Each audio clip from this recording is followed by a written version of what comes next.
মদিনাতে বিশ্বনবীকে হত্যা করার নিয়তে এসেছিলেন, গোপনে গোপনে বিশ্বনবীকে হত্যা করে আবার ইয়ামামাতে তিনি ফিরে যাবেন।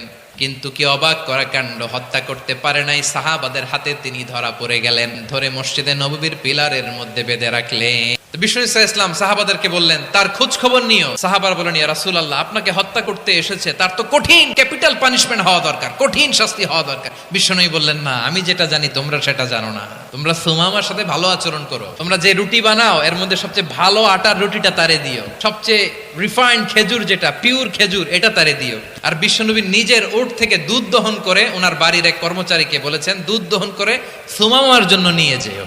সবাই তো অবাক, ইয়ামামা থেকে আসছে নবীকে হত্যা করতে, বিশ্বনবী দেখে তারে জামাই আদর করে।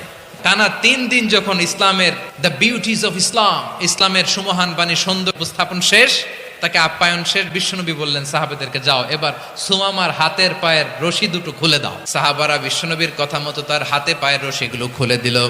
সুমামা মুহূর্তের মধ্যে মসজিদে নববী থেকে বের হয়ে ইয়ামামায় ফিরে না যে মসজিদে নববীর পাশে একটা খেজুর বাগান ছিল সেখানে চলে গেলেন। সেখানে একটা ছোট্ট কুয়া ছিল, কুয়ার পানি দিয়ে তিনি গোসল করলেন। সুবহানাল্লাহ পড়েন। কুয়ার পানি দিয়ে গোসল করে মসজিদে নববীর সামনে এসে বিশ্বনবী এবং সাহাবাদের সামনে দাঁড়িয়ে সাব্বাবা উঁচু করে বললেন আশহাদু আল্লা ইলাহা ইল্লাল্লাহ ওয়া আশহাদু আন্না মুহাম্মাদান আবদুহু ওয়া রাসূলুহু। আল্লাহু আকবার।